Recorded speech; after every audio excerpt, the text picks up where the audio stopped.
I gave you guys fair warning to sit down, so now you're late. Anyway, welcome to the Harvey Awards. I'm Chip Mosier, joined here with John Lind and Nellie Kurtzman. We're on the steering committee for the Harvey Awards. And get ready, it's a tight 75-minute award. John, do we have anything else to say? No, I think that's it. And Thanks, everybody. thank you for showing up. And Brad and Lisa from Comic Book Couples Counseling will be here as your hosts. Thank you all.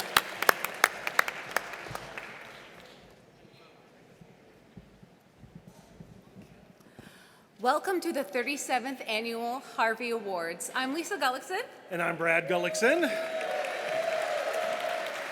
And we're the hosts of the Comic Book Couples Counseling podcast. We've been so lucky to have many of you as guests, and those of you who have not been on yet, we will promise to not pressure any of you into it tonight because that would be gauche, or so Brad tells me. On our show, we talk to comic creators about their stories and how those stories engage us, inspire us, and enrich our lives. It's our pleasure to be your hosts, and it's an even greater joy to be your readers. Before we get entirely ahead of ourselves, we need to take a moment of gratitude for the people who make the Harvey Awards happen. Camilla De Persia, Alex Ray, and Chris DeLando, and everyone from Read Pop for producing and hosting this ceremony.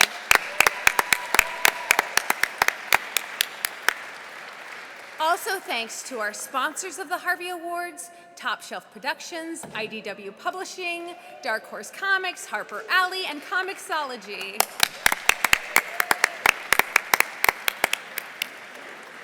And an extra special thanks to the Harvey Award co-chairs Nellie Kurtzman, John Lind, Chip Mosier, who fostered the legacy of Harvey Kurtzman through these cherished awards.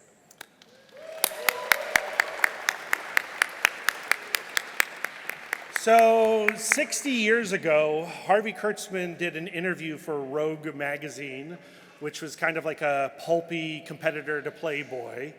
And 33 years ago, that interview was republished in the Comics Journal in issue 153. And 3 months ago, I bought that issue of the Comics Journal at Bender's Books and Cards in Hampton, Virginia, which is an awesome shop that's very musty and jam-packed with comics. It's a treasure trove in which the treasure doesn't even know that it's treasure. There's a cat. That crawls over all the comics, so you can't be allergic to cats if you want these good deals at Bender's Books. But why I love this interview is because it represents everything that Harvey Kurtzman loved about the comics medium. He refers to himself as a neighborhood cartoonist clown and as a critic. And if you would indulge me a little bit longer, I would actually like to read from my issue of the Comics Journal a section of this interview. And Harvey Kurtzman said this: "Well, the critic provides the very necessary ferment that evolution and progress need, and sometimes the ferment can be very bad, other times it's good. But that ferment has to exist for advance and change. There's no doubt about it. This is why in a conservative world or an ultra-conservative atmosphere, the critic dies. At a time like that, nobody wants to change anything. It's got to stay the same. There's no room for the critic. You know, nobody wants authority to be challenged. I think the ferment that a critic provides is vital to an atmosphere of change. The critic is a real nuisance, a pest. He can make comfortable people very uncomfortable." Yeah, give it up to Harvey Kurtzman. So today, friends, I want to honor the critics and the neighborhood cartoonist clowns that are nominated today. And this award show is in Harvey's honor, but it's in yours as well. So let's get this shindig started. I would like you to turn in your programs to page 4 because they were printed out of order. That's the last time I'm telling you the correct page. But you guys, you read comics, you like to flip around, so you'll be able to keep up. Icons of the comics medium have mastered the art of the page turn splash. But the nominees of our first category have been honing the art of the scroll, or the scroll this way. It can go either way. Our esteemed presenter for Best Digital Book of the Year co-founded Comixology and currently is the CEO and co-founder of Distillery and Neon Ichiban, David Steinberger.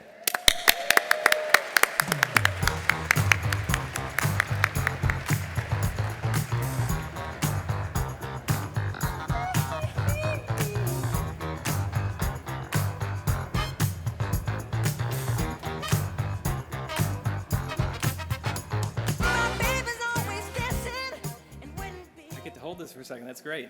All right, we started a little late, and I don't have a speechwriter, but this is a category near and dear to my heart, obviously. So, the nominees for Best Digital Comic Book of the Year are Castle Swimmer by Wendy Leon Martin from Webtoon, Morgana and Oz by Miyuli from Webtoon. Nice. The Mafia Nanny by Shu and Violet Matter from Webtoon. Those are the scrolly uppy and downies. Resenter by Gigi Murakami, Viz Manga. Nice, representing. And Sarah's Scribbles by Sarah Anderson from Go Comics. And the winner is Sarah's Scribbles by Sarah Anderson from Go Comics.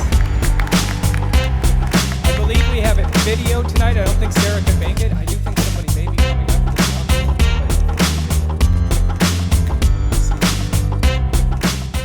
Hi everyone, Sarah here. I'm so incredibly bummed that I can't be at the ceremony tonight. Winning a Harvey Award has always been a really big dream of mine, so I'm very sad to miss it, but I hope you all have lots of fun on my behalf.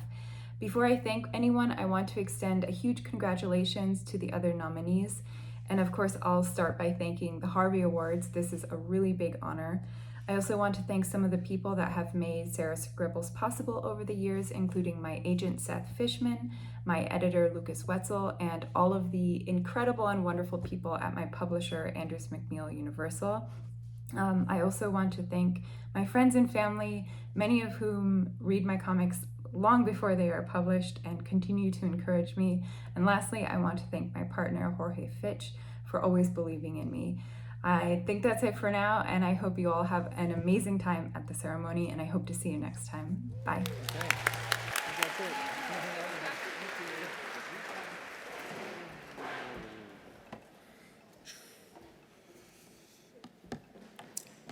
So, comics have always been too bold and brilliant to remain on the page.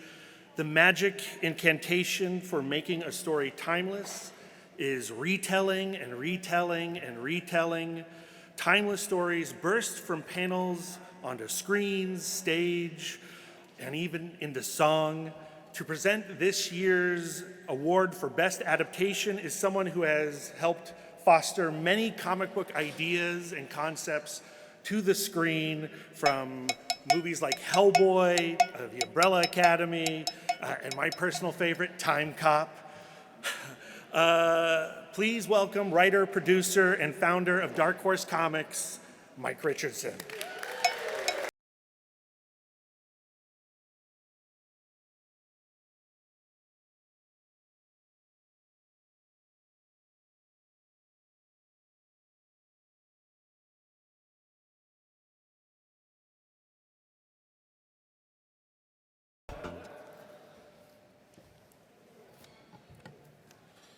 Okay, the best adaptation from comic book graphic novel nominees include Agatha, All Along,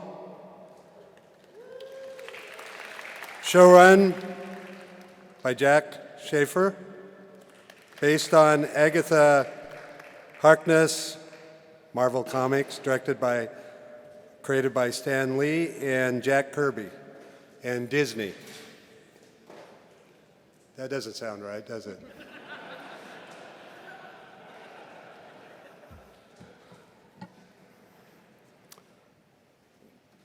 Berlin, the play. Court Theater, adapted by Mikkel Maher. I'm sorry, my eyes aren't what they used to be. I'm trying to read on this little thing here. Directed by Charles Newell, based on Berlin by Jason Lutz. Drawn and quarterly. By the way, I love Marvel, Sven. You know that.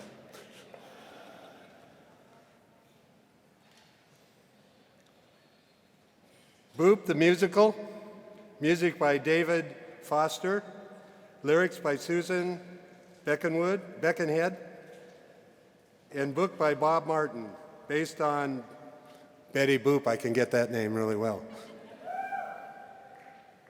Created by Max Fleischer and Grim Netwick.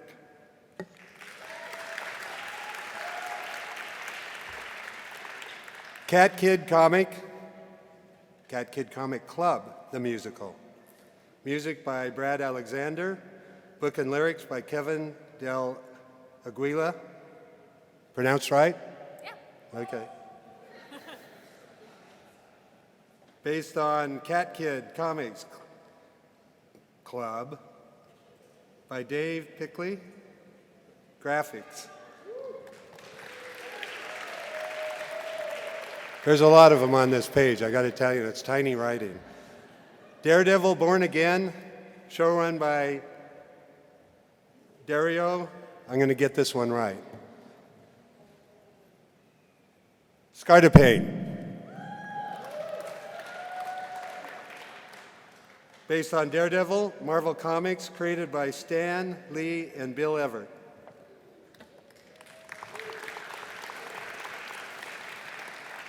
The Fantastic Four, First Steps, directed by Matt Shakman, based on the Fantastic Four Marvel Comics, created by Stan Lee and Jack Kirby. There's that name again. Marvel Studios. There you go, Stan. Paying for It, directed by Suk Yen Lee, based on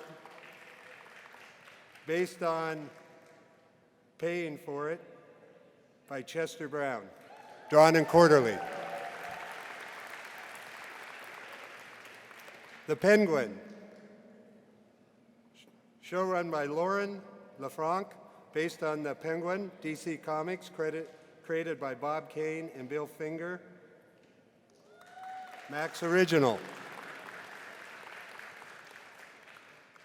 Superman, directed by James Gunn, based on Superman, DC Comics, created by Jerry Siegel and Joe Shuster, DC Studios. I didn't have to read that one. Thunderbolts, directed by Jake Shearer. Did I say it right? Based on Thunderbolts, Marvel Comics, created by Kurt Busiek and Mark Bagley, Marvel Studios. Okay, that was tough. This is tiny writing, I want you to know. So, the winner is there an envelope? No envelope. Okay, no envelope. The winner is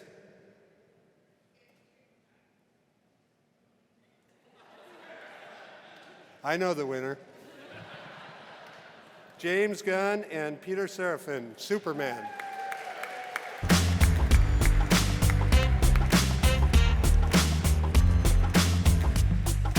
James could not be here, so he's asked us to read a statement that he wrote. Dear Nellie, John, Chip, Chris, Cam, Alex, and everyone at the Harvey Awards, that's all of you. We regret that we couldn't be here to accept this incredible honor in person, but wanted to send along our heartfelt thanks for recognizing Superman with this Harvey Award. What makes this award especially meaningful for us is the man who inspired this statue and the impact he had on our lives. Harvey Kurtzman was in a class by himself. His insight, his wit, his epic talent in every comic and parody, he left us with not only made the world a better place, but gifted us and an entire generation with a new and much funnier way to look at it. So for us, receiving this Harvey Award is truly an honor, and we are thrilled to receive it. Thank you. All our best, James and Peter. And accepting will be me, and I will give it right back.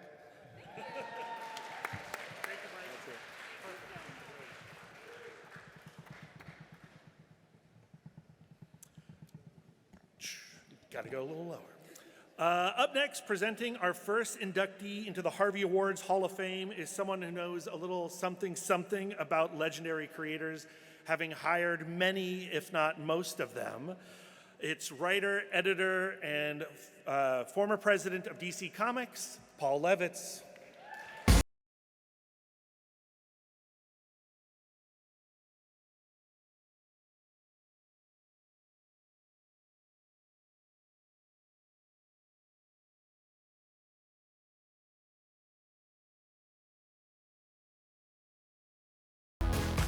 I don't have Mike's long legs to step up on the podium, but I know when to take my glasses off.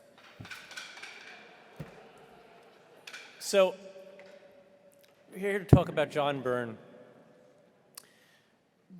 I've known John since he was one of a group of fans, most of whom were in the Midwest. He was in the wilds of Canada. They call themselves the CPL gang, off one of the fanzines they did. Many of them migrated into the field. I watched as he began as a young cartoonist working at the absolute bottom of the comic book business in the early 1970s. The first thing that claimed to pay, it was a little debatable whether the checks at that tiny size counted as pay, Charlton Comics of Derby, Connecticut. Yay, Charlton. I love John doing exciting things like Wheelie and the Chopper Bunch, and more serious stuff on something called Emergency, based on a TV series. But people noticed him. There was life, there was flair. He was one of a handful of young people working for Charlton at that time who showed real promise. But he probably was the one who most clearly showed promise for the world of the superheroes. And he moved from there to beginning to do work in the more honestly paying, more serious superhero worlds of Marvel and occasionally at DC. He was assigned to take on the art on the X-Men after Dave Cockrum had been the artist who co-realized it, co-brought it back to life in the mid-70s. And in collaboration with Chris Claremont, the writer, made it the benchmark book of the industry. What everything else was measured against, what everything else was cashed in. He did this before Marvel began paying royalties. And mercifully, I think he did it a little bit after Marvel began royalties too. So he got some of the benefit from that. But he provided the industry with an enormous kick at the time that the comic shops were just beginning to come to life, and he was a vital part of that process. And I think he was very happy to be a part of that process because that was a world that he recognized and respected. He did a couple of things for DC. I lured him over to do the Legend of the Batman miniseries. Unfortunately, he didn't get to do the whole thing because of deadline problems that ensued because of his collaborator's health. But he did a beautiful job setting that up.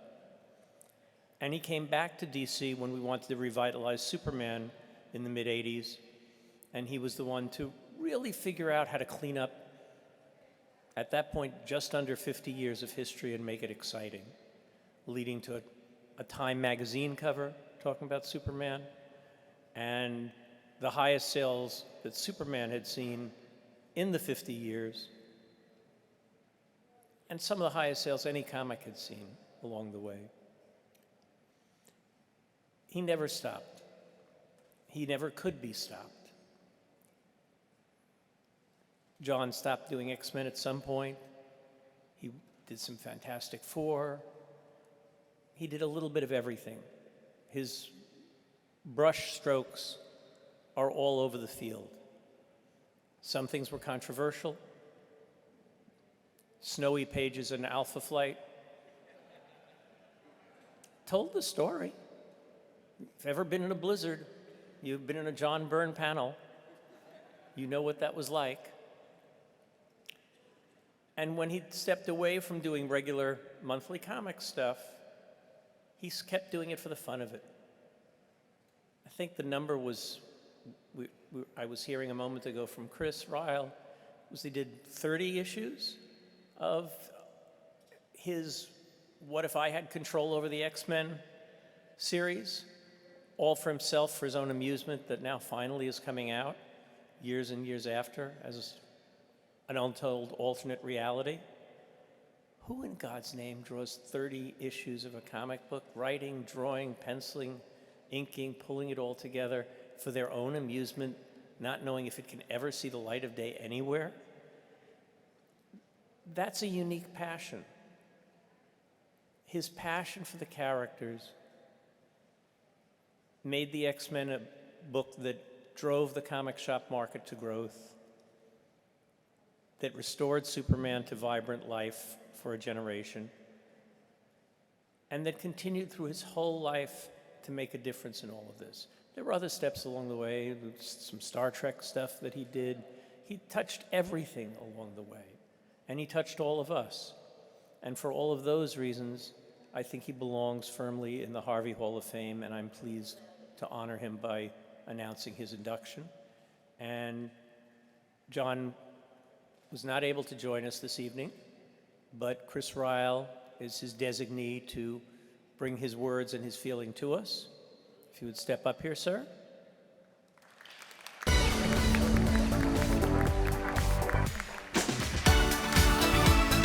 And you get to carry this heavy thing home.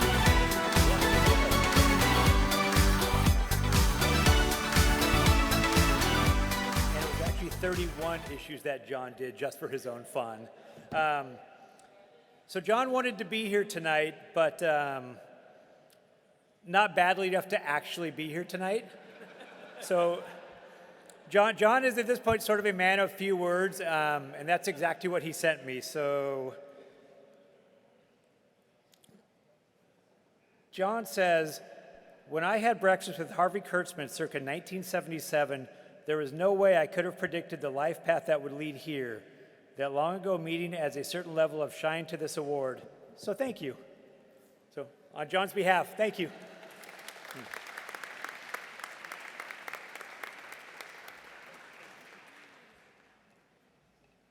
And don't take it personally that he's not here.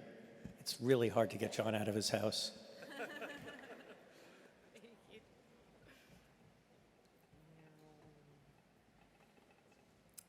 Not to brag, but Brad and I have visited over 50 comic book stores and talked to 50 comic book stores this year and talked to the retailers, and the best agree that the key to a store's success is a well-stocked and colorfully curated children's section.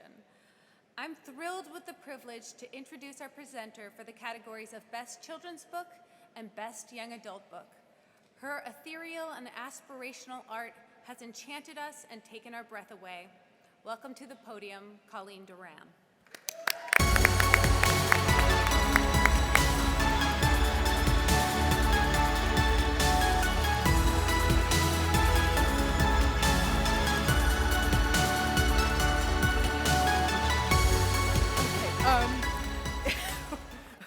We're having another crisis with glasses here, but I'll do my best, and I don't have a speech, lucky you. Okay, Best Children's Book nominees include, and I deeply apologize if I mangle any of these names, do call it out. This is not a matter of disrespect. We just haven't had any rehearsals, so I apologize in advance. The nominees are The Cartoonist Club by Raina Telgemeier and Scott McCloud from Graphics. Chickenpox by Remy Lai. Henry Holt Books for Young Readers, Macmillan. Free Piano, Not Haunted by Whitney Gardner, Simon & Schuster books for young readers. Mixed Up by Cami Garcia and Brittany Williams from First Second Books. Song for You and I by Kay O'Neill from RH Graphics.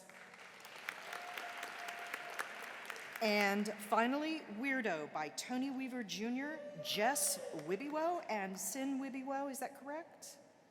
Okay, from First Second Books. And our esteemed winner, The Cartoonist Club by Raina Telgemeier and Scott McLeod from Graphics.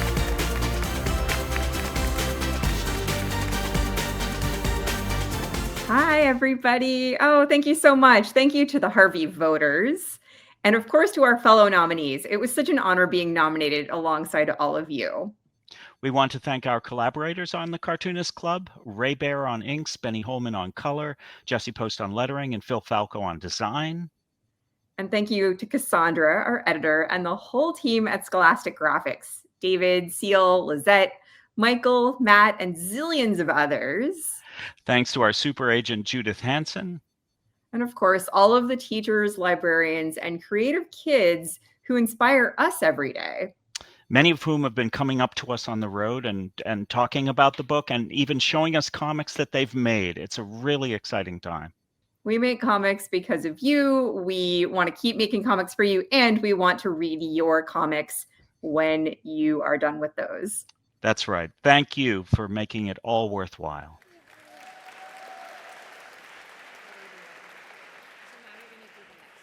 Okay, I'm going to pretend I handed this to somebody worthy. Okay, Best Young Adult Book. Nominees include Ash's Cabin by Jen Wang from First Second Books.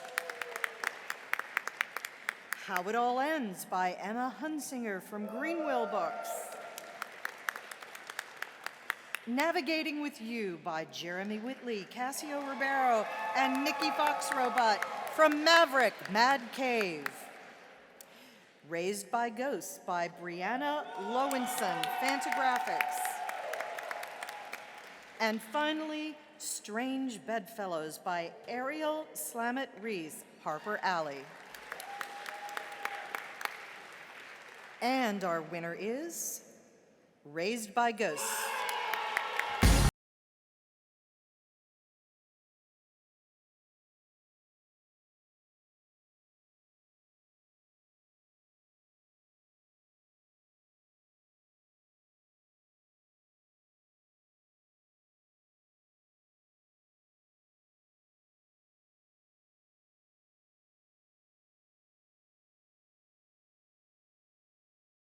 Thank you. That's so sweet. Hi guys. I did not totally mentally prepare for this. I really think every face I can see right now. This is really exciting. I want to thank Fantagraphics. They've been the best publisher for me. So thank you, Eric Reynolds, who took a chance to, when I was like, what if we do a YA book together? And Gary has been so great, and Lauren and Jen, and Kayla and Tucker and everyone at Fantagraphics has just been the best. And I got to thank my inspiration for this book were friends from high school, Jacob Steingroot, who is also a cartoonist and my best friend, and my comics best friends, Jean and Tin. Thank you guys for being the most supportive friends anyone could ask for. I'm sorry I'm talking so much, you guys. And everyone, I love you guys so much. Literally, I love everyone here. And also, thank you to my husband and my kids, Sunny and Jane, because they let me make comics. So thank you, Harvey Award people. I hope this is a fun night for everyone, too.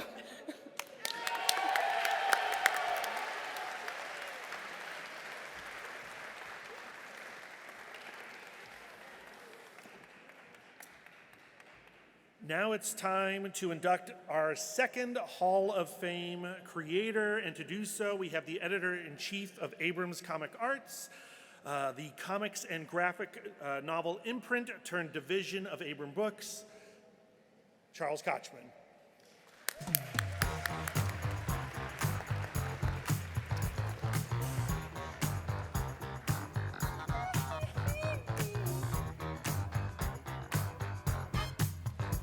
Right. I have so many things I was going to say, and I wasn't sure where to start. And I was talking to Patrick earlier, Patrick's wife, Karen, earlier, and she said to speak from here, so. And, forgive me. Oh, wait. It helps if you put on the glasses. So Charles M. Schulz called Mutz one of the best comic strips of all time. Jules Feiffer said, "Not since Little Nemo in Slumberland has the comics page been gifted with such a gentle, reverential spirit." In our industry, there's no higher praise than that. It's like Laurence Olivier or Katharine Hepburn saying, "You're a great actor." Mutz grew out of a love of the comic strip, particularly Peanuts and Crazy Cat, but it also reflects Patrick McDonnell's love of animals and of our planet. Mutz has taken Patrick on a remarkable journey, both in his life and in his work. Through Mutz, he has been given voice to the voiceless and amplified the voice of some of the most compassionate, inspiring people on the planet: the Dalai Lama, Eckhart Tolle, Byron Katie, and the great Jane Goodall. He's brought their messages to new audiences with their collaborations. Now, I don't know about you, but every morning I get about 100 emails waiting for me. And the first thing I do is I open up my inbox and I open up the newsletter that you subscribe to on Mutz.com, and I read the day's Mutz. It's 3 panels, an inspirational quote underneath, and it's the best way to start your day with a little bit of positivity and a reminder about why I got into this business. So one thing to keep in mind, if you see Patrick after the ceremony and you shake his hand to congratulate him, you are 1 degree of separation away from Jane Goodall, the Dalai Lama, Charles M. Schulz, and Jules Feiffer. Patrick shares a lineage and a through line to these iconoclasts who are connected by talent, mutual respect, and kindness. So it is my honor to induct into the Harvey Hall of Fame the nicest cartoonist in the business, the creator of Mooch and Earl, and the liberator of Guard Dog, Patrick McDonnell.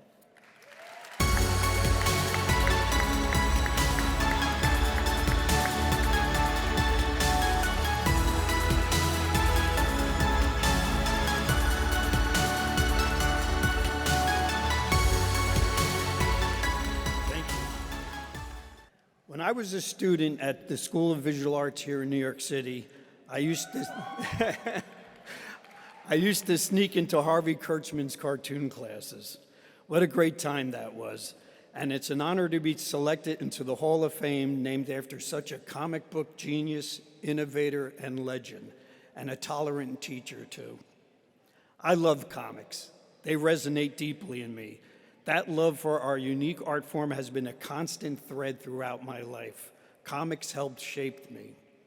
Starting as a 2-year-old, mesmerized by the art in my mom's Pogo and Jules Feiffer's paperbacks, to a young kid falling in love with the magic of Peanuts, and later the wonder and power of Jack Kirby's amazing creativity. From a teen discovering the poetic genius of Crazy Cat and Robert Crumb, to having the iconic Will Eisner as a teacher, to becoming a magazine illustrator and a cartoonist, to finally fulfilling my boyhood dream to draw a daily newspaper comic strip.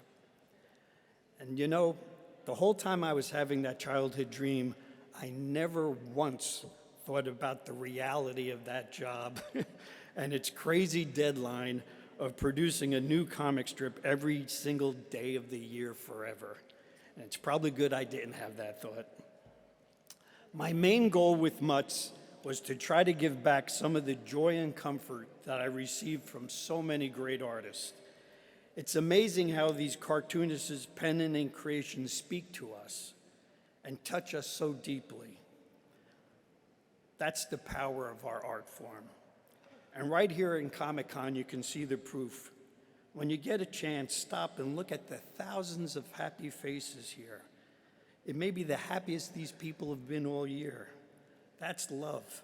That's the magic of storytelling with words and pictures. I feel blessed to be a small part of that, and that I get to do what I love to do, to draw funny little characters and watch them come alive, and then to share them for 31 years. Creating Mutz has been an interesting journey, one that opened incredible opportunities for me. I've had the honor and pleasure to meet and work with the most amazing souls who've dedicated their entire lives to helping others and being a force of good. True saints, Jane Goodall, Eckhart Tolle, the Dalai Lama, and Sparky Schultz. And I'm just some kid from Jersey. Their work has been a major inspiration, and their kindness, positivity, and hope help keep me sane. I'd like to share a quote that is tacked in my studio next to my drawing table.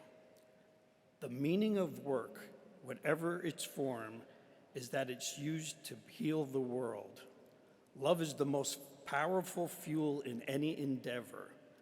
The most important question to ask about any work is, how does this serve the world?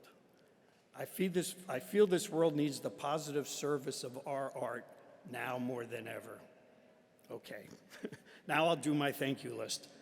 I'd like to thank whoever was responsible for thinking I might be a suitable candidate for this great-looking Harvey Award, and to be part of such a talented group of fellow Hall of Famers this year. And I'd like to thank the long line of cartoonists whose hunched over shoulders we all stand on. A big thanks to my mom and dad for filling our home with art and love, to Jay Kennedy and King Features for giving me a chance, to all my terrific book publishers and editors like the great Charlie Kochman, to all the Much readers who patiently waited for over 20 years for me to finally free Guard Dog, for my real Jack Russell Terrier Earl, who inspired everything, to Mooch for making it easy to write jokes, and of course to Karen. I can never thank her enough for all her support, tireless work, wisdom, humor, and love. She turns my daydreams into realities. It's been a joy to share this journey with her. And I'd like, yes.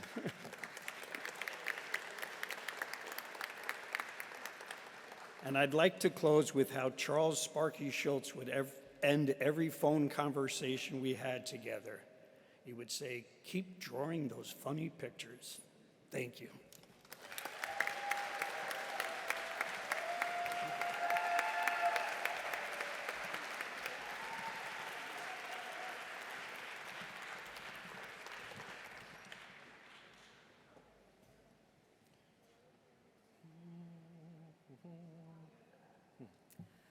We are spoiled for choice when it comes to amazing comics to get lost in.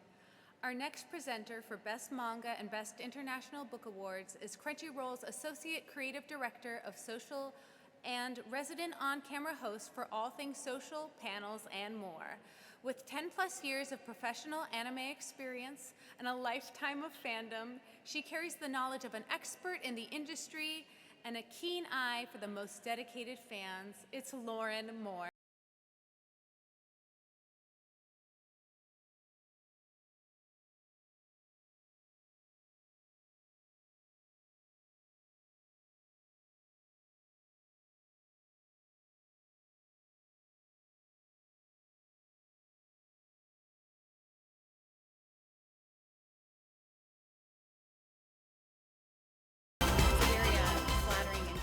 That our team wrote for me. I'm really, really honored to be here presenting this evening. This is an art form that's very near and dear to my heart and has had a huge impact on my life. So for Best Manga, the nominees include The Guy She Was Interested In Wasn't a Guy at All by Sumiko Arai, translated by Ajani Aloye, Yen Press.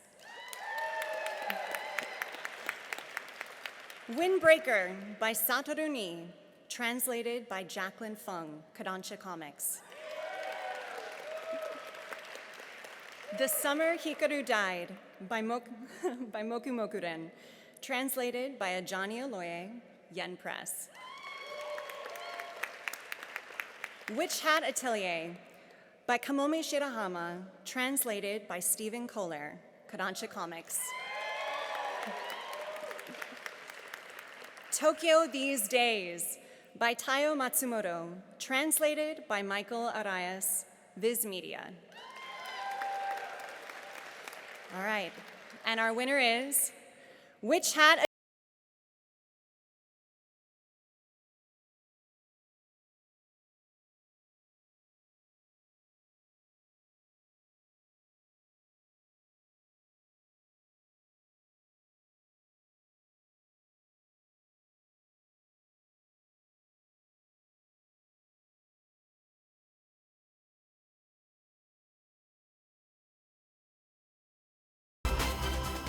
Hi, everyone. Just to be clear, I am not Kamome Shirahama.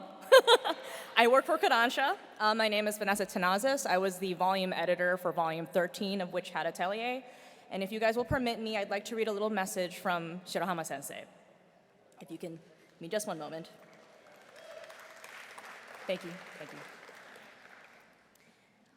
I am so honored to be receiving a Harvey Award for the second time. The news had me over the moon. This win would not be possible without the support of my production staff, the efforts of the editorial, localization, and publishing teams, and of course, the dedicated readers who have joined me on what is becoming quite the epic journey. To have your support, especially during difficult times, means so much to me.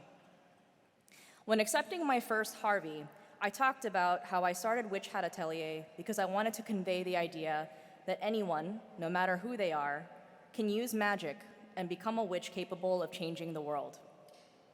Although the characters have been on many adventures since then, that core theme has not changed.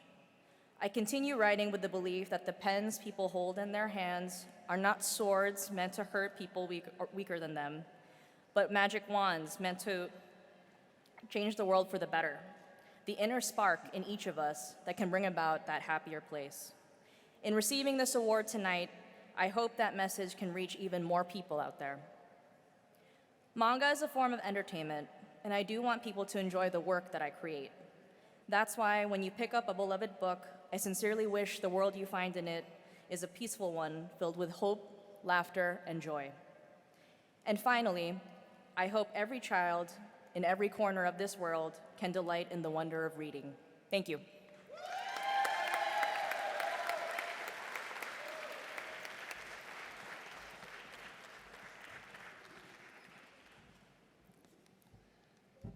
All right, me again. For Best International Book, our nominees include Black Sad, They All Fall Down, Part 2 by Juan Diaz-Canales and Juano Gardino, translated by Diana Schutz and Brandon Kander, Dark Horse Books. Sunday by Olivier Schroen, Fantagraphics. Mothballs by Sole Otero, translated by Andrea Rosenberg, Fantagraphics. Muybridge by Guy Delisle, translated by Helga Dasher and Rob Aspinall, Drawn and Quarterly. And The Road, a graphic novel adaptation by Manu Larsenet from the novel by Cormac McCarthy, Abrams.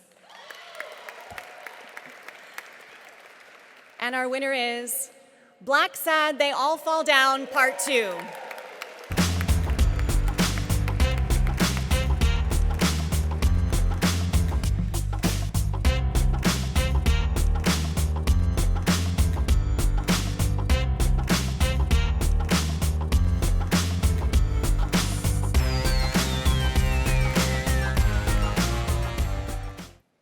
Hello, everyone. I am obviously not Wanho or Juan, but my name is Kara. I work at Dark Horse Comics, and I do have a few words from the editor, Diana Schutz. This is the third exclamation point year in a row that Black's Head has won the Harvey Award for Best International Book, and we're delighted that Black's Head has found its way into the hearts of American readers. This book is now translated into 28 exclamation point different languages, thanks to the incredible talent of writer Juan Diaz-Canales and artist Juanjo Guarnido. My partner in crime, Brandon Kander, and I are so lucky to bring you their work in English. Translators of fiction rewrite the book entirely in a language you can understand, and the young kids trying to make a living at this are an integral part of the creative team. We're grateful to the Harvey Committee for acknowledging the work that we do. In fact, we're honored to be in such amazing company here. Every single book nominated for this award represents some of the best from the world at large. Reading graphic novels from other cultures helps us to widen our own, and we're grateful for your support. Thank you.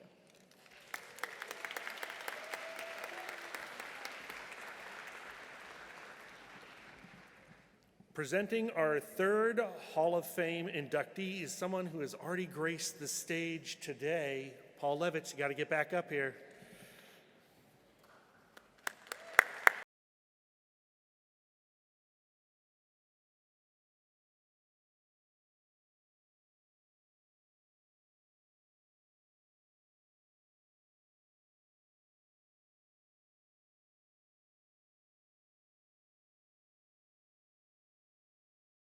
Charge extra for encores.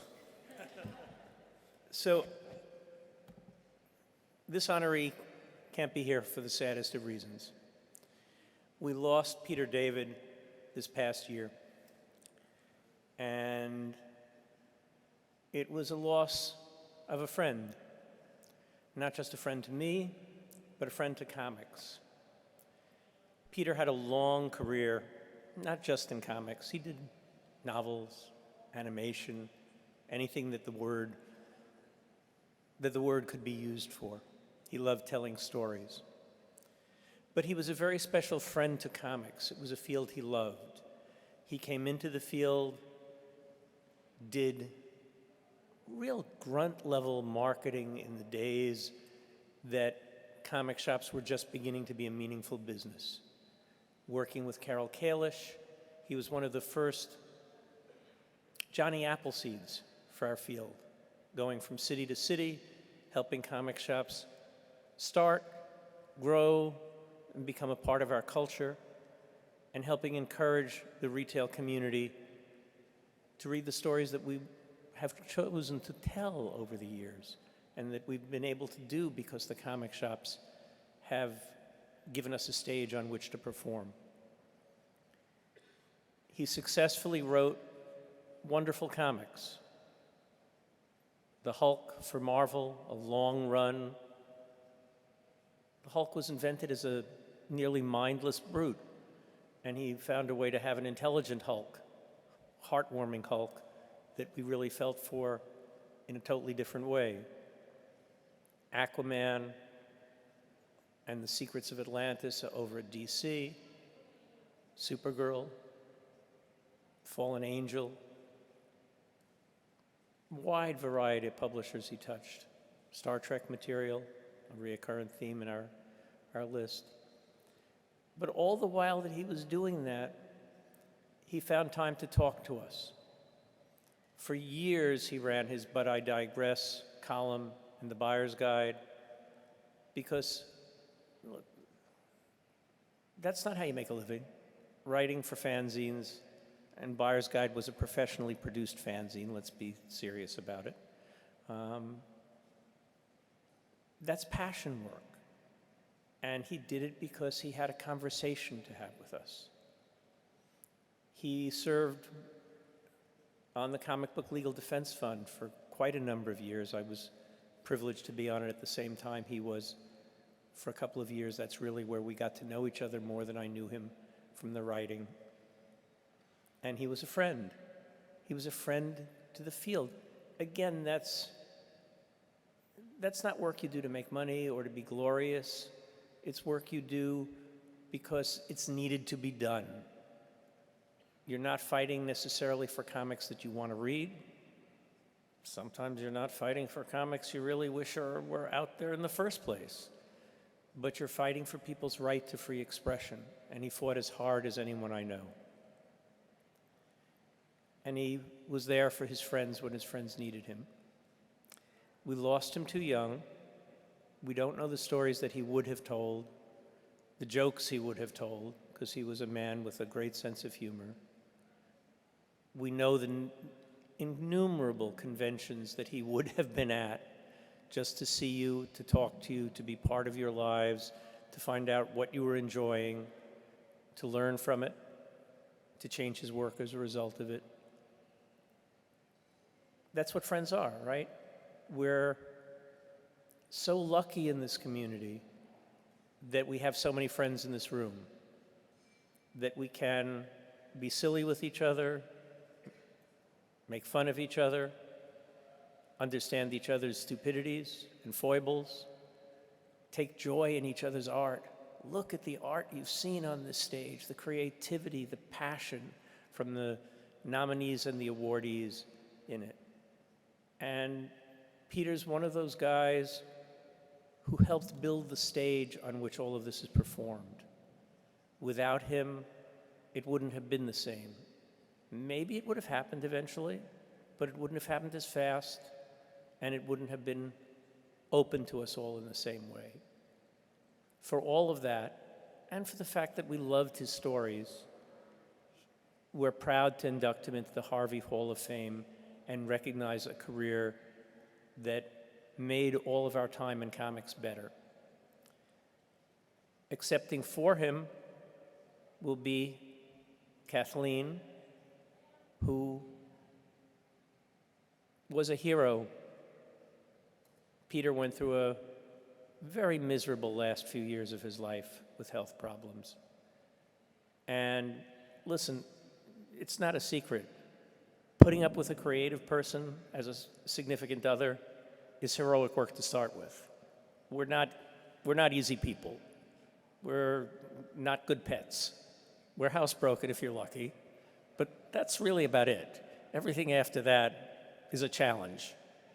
And not only did Kathleen stand for the good years, kind of helped that she's a puppeteer herself, so she understands craziness in a very direct way, but she did a heroic job in those last few years. And for taking care of our friend and giving us a little extra time with him, but also giving him every chance he could have possibly had in the fight. Thank you, Kathleen. And would you like this pretty statue?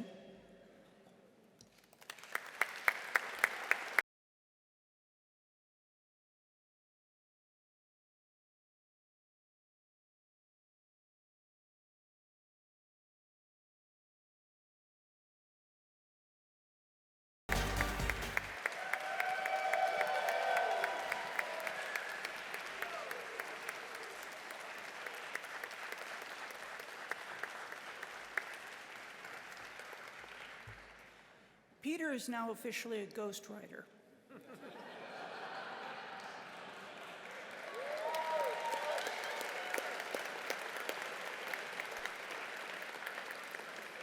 I will say one thing that he did dearly miss during the time that he was dealing with everything he was dealing with. He missed conventions. He missed seeing his colleagues. He missed seeing the fans. He missed the silliness that just goes on at a convention where you see somebody walk by in some outfit and you're sitting there trying to figure out what outfit is, oh, okay. He meant a lot to comics in general, and he was proud of what he did. He was proud of the fact that his was a voice that could shout and be heard. Not always agreed with, but at least heard. I thank you all for this honor for him, and I'm sure he would thank you too if he was here. Thank you.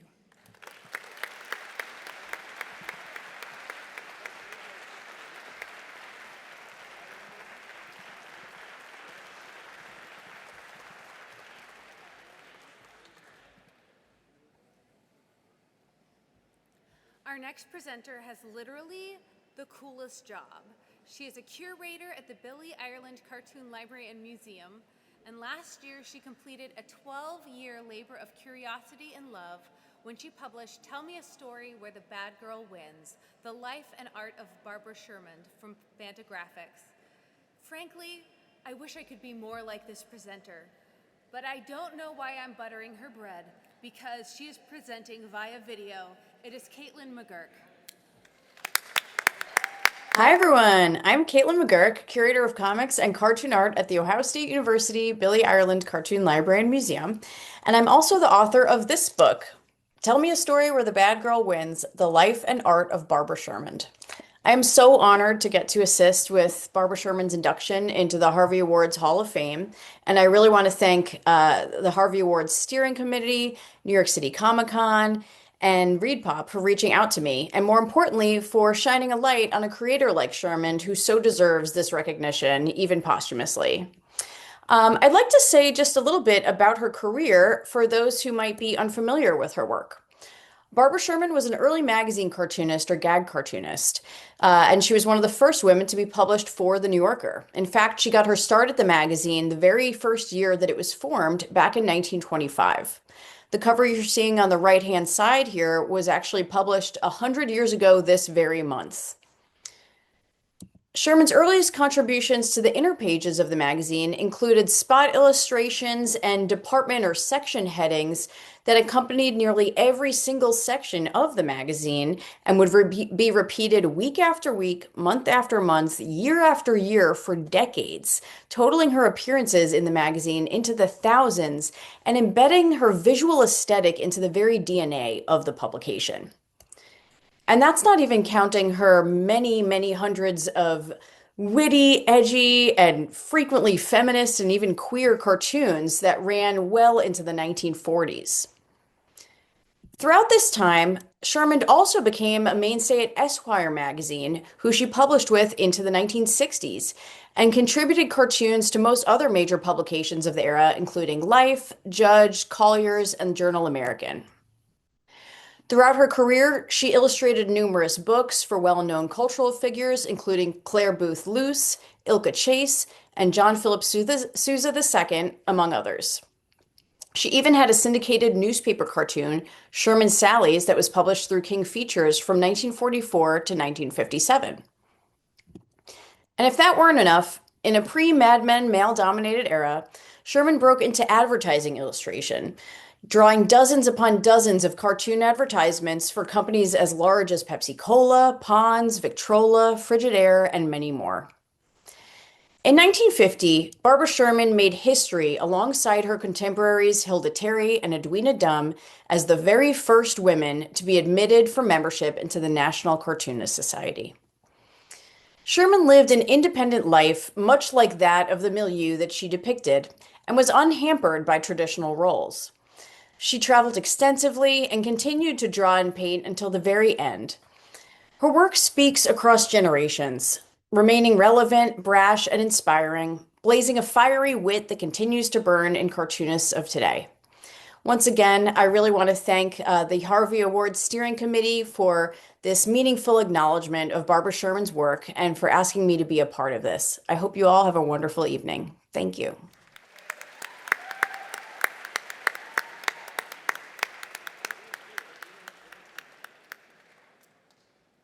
Now it's time to honor our fifth and final Hall of Fame inductee, and to do so is this former bartender turned ancient and medieval history librarian who recognized comic books as legit New York history and convinced Columbia University they needed proper representation on their shelves and in their classrooms.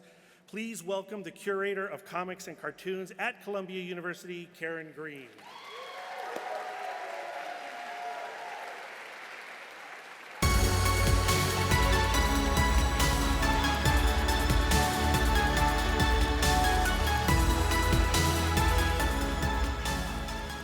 So this is actually a pretty exciting year for me, not just because I get to induct these two wonderful people, but because while I've appeared on the Harvey stage many times before, I've never appeared on it having already acquired Harvey Kurtzman's papers for the university.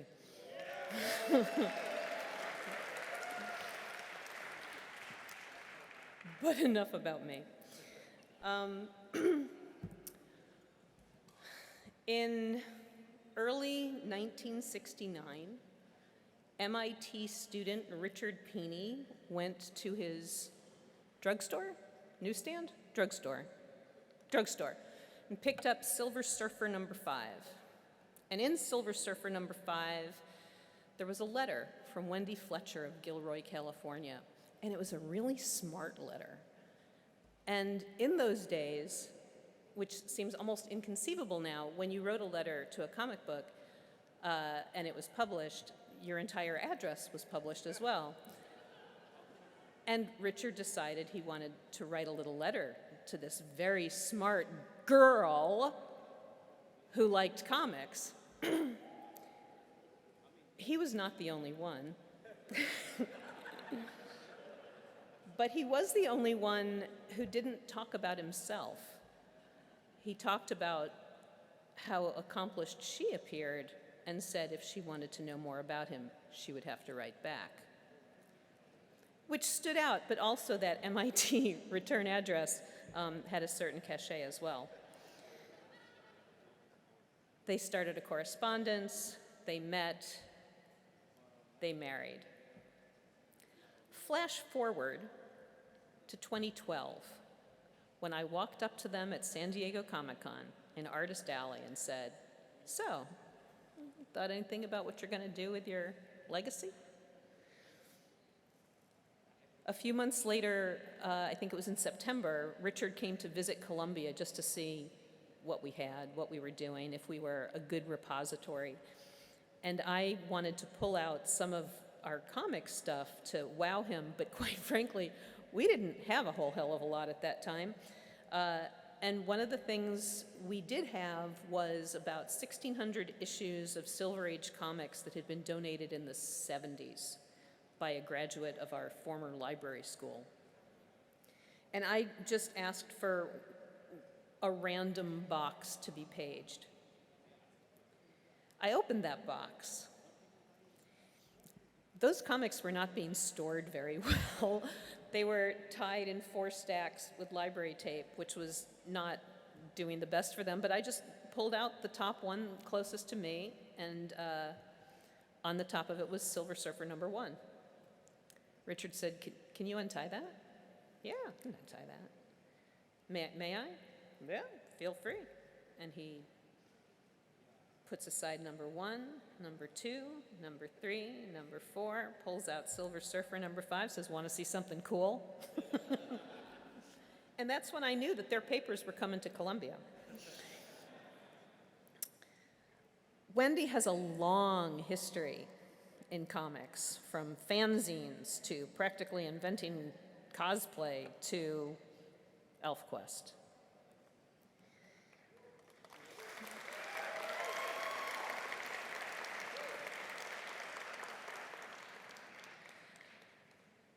I can't even tell you how many people have come to me and said, ElfQuest got me through high school. When I got their papers, it included things like a bed sheet from a fan club in the Netherlands that was covered with fan art. They have an international, when we posted that we acquired them, it was covered by blogs in France.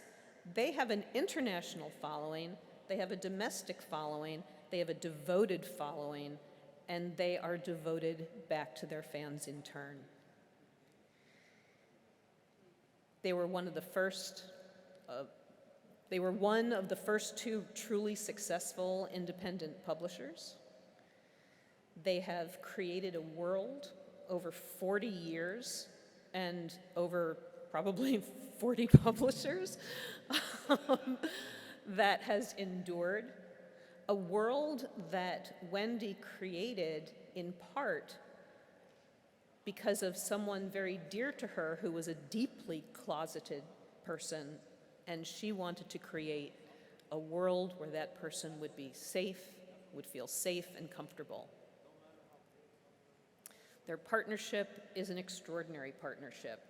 Richard co-plots with Wendy, but he is also refreshingly the businessman to her creativity, as opposed to so many partnerships where it is the woman who is the business person to the creative genius.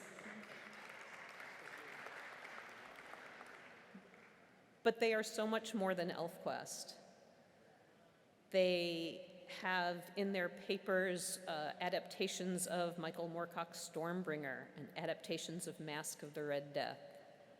And that has been yet another field to conquer as Wendy has adapted that into an animated musical that recently won Telly Award.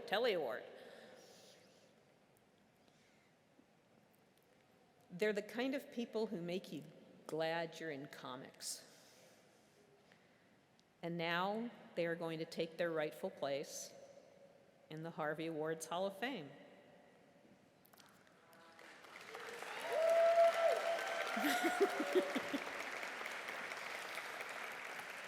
I have to tell you when they come up that Wendy is going to sound like she's very emotional but it's actually that she had peanuts and she's full of Benadryl. I am honored to invite up Wendy and Richard Pini to be inducted into the Harvey Kurtzman Awards.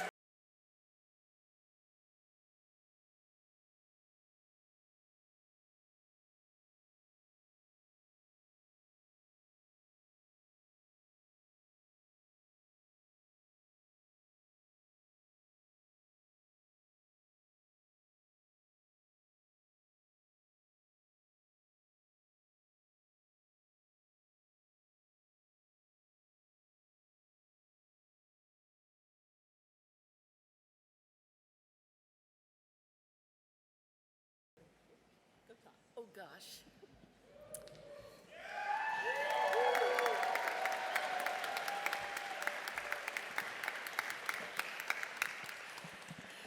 What an irony that on a night that I wanted you to hear my voice more than anything, this isn't exactly my voice, so please laugh.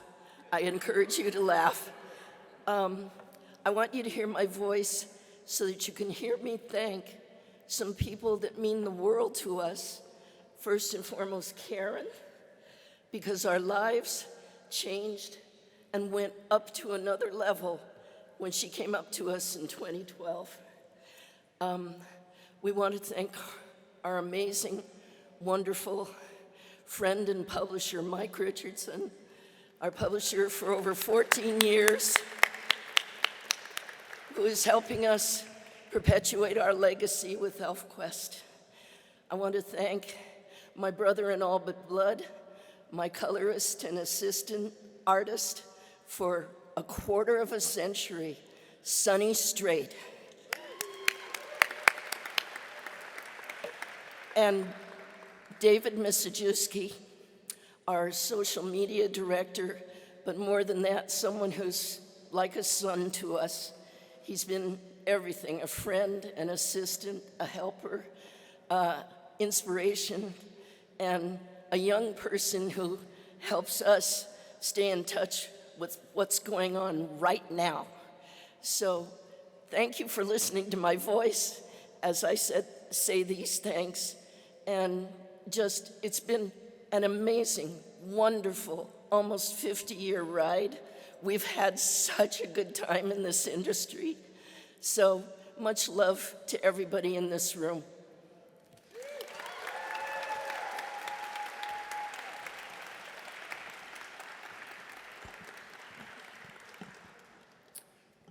As Wendy said, we're coming on 50. 2028 is going to be ElfQuest's golden anniversary. We've got stuff planned. We have been married now over 53 years. So that comic couple thing who was up here early, we need to talk. I don't really have much to add to what Wendy said other than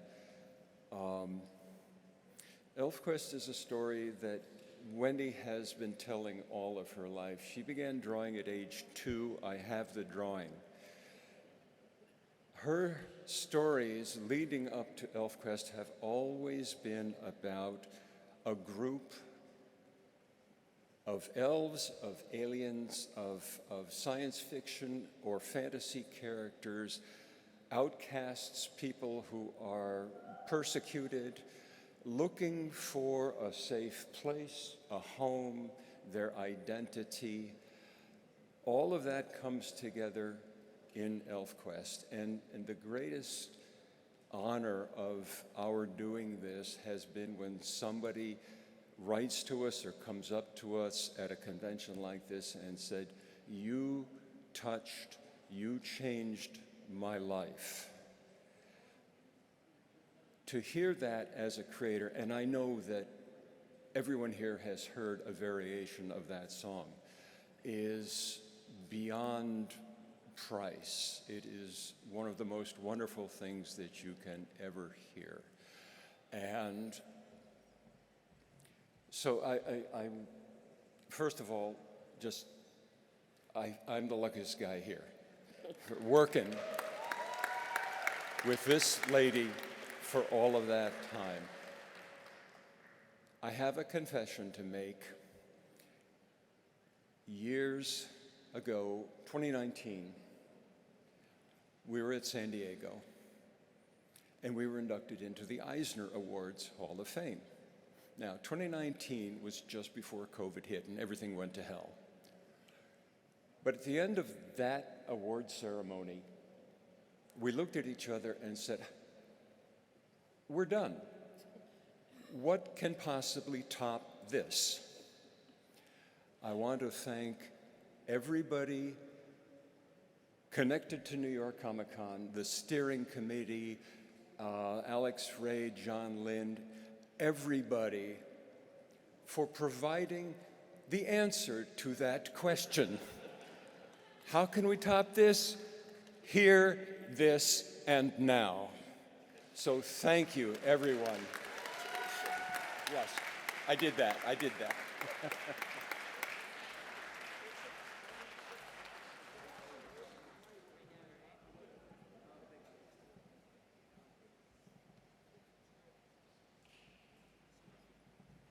Lisa, I think we just booked the Petey's on Comic Book Couples Counseling. Okay. There has been so many amazing, astounding books this year. It's impossible to choose just one. But great news, you guys, we did it. We picked one. Our final category, Book of the Year, will be presented by Harvey Awards Committee co-chair, the daughter of Harvey Kurtzman, Nellie Kurtzman.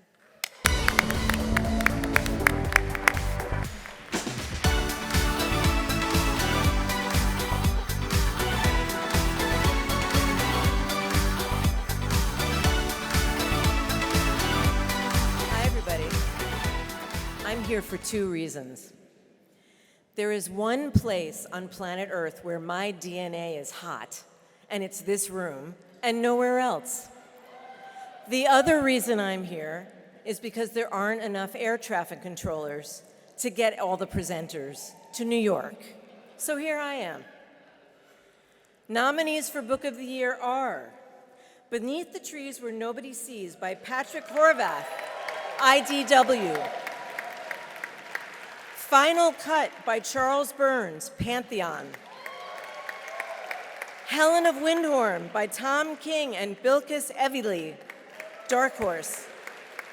Precious Metal from the World of Little Bird by Darcy Van Polgeest and Ian Bertram, Image. Ultimate Spider-Man Volume 1 by Jonathan Hickman and Marco Cicchetto, Marvel.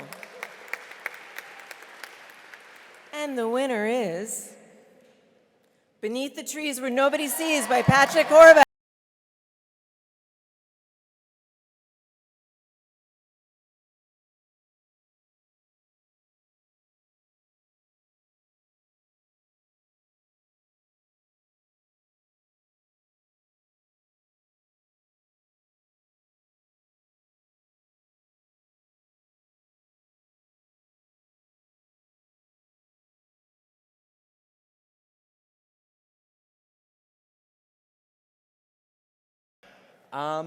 Wow. I mean, it's an insane honor to be included in these nominees to begin with, and so at this point, I'm still like having an out-of-body experience. But bear with me. I want to thank. I mean, it was a crazy road that got me here, and I'm still like, I feel like I haven't even had a chance to even like look around to where I'm at. But I would like to thank Paul Davidson for taking a look at my art and showing it to Mark Doyle, who is at IDW randomly, and for Mark Doyle for giving me a shot with this book when I didn't really have any sort of track record at all, and for IDW then to say, yes, let's give this dude a shot with this book. And for editorial with Maggie Howell and Jake Williams, and also Dave Wilgus pitching in also. It's insane like how awesome IDW support's been for this. Thank you, IDW, for this shot. This is insane. a huge thank you to everybody who read the book and then took the book and said, hey, this is an insane book. Like, you should read this. And the retailer support, the critic support, like just everybody. Like, the book has been such a gift to me. I have a whole nother life that I was living before this book, and now I'm living this life now. What's wild is that, like, I'm, I'm in my 40s and I'm like realizing, like, oh, this is what I should have been doing. Like, I should have been doing comics. I didn't even know I could do this. And so just thank you. Just honestly, thank you so much. I really appreciate this, you guys.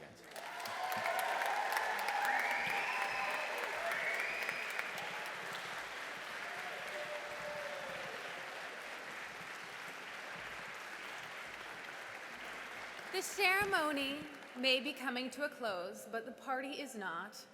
There is going to be more food coming out, so please stay, please mingle. We're gonna rub some elbows, I hope. So that concludes the 37th Annual Harvey Awards. Congratulations to the winners and nominees alike. Thank you to our esteemed presenters. You made our night. Thank you to our sponsors, Top Shelf Productions, IDW Publishing, Dark Horse Comics, Harper Alley, Comixology. Thank you to New York Comic Con. Thank you, Reed Pop. Thank you, Harvey Awards Committee, Nellie, John, and Chip. Thank you all for attending. And our deepest thanks, of course, go to Harvey Kurtzman. We're Brad and Lisa Gullickson from Comic Book Couples Counseling. Good night. Thank you. Yay.